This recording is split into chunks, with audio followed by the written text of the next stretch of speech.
नमस्कार मित्रांनो, मी शेतकरी गोविंद कराड. पहिलं कसं होतं माहिती आहे का, प्रत्येक इलेक्शनला माझा पक्ष म्हणून मतदान करीत होते लोक, किंवा माझा हे पक्ष आहे त्याचा ते पक्ष आहे म्हणून असं मतदान करीत होतं.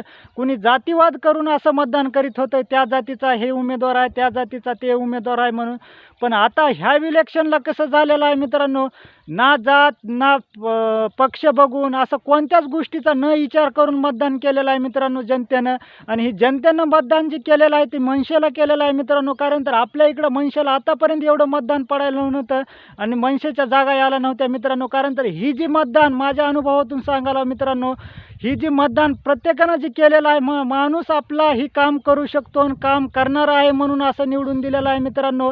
आणि ह्या गोष्टीला उमेदवारांनी तडा जाऊ देणे मित्रांनो. गोरगरीब जनतेचं, शेतकऱ्याचं, प्रत्येकाचं काम करावं ही त्या आलेल्या उमेदवाराला नम्र विनंती. कारण तर ही जी मनसेचे जे आलेले उमेदवार आहेत त्यांनी अजून एकदा नम्र विनंती, कारण तर तुमच्यावर जी आम्ही गोरगरीब जनतेने विश्वास ठेवलेला आहे ह्याला तडा जाऊ देणे. जय हिंद, जय महाराष्ट्र.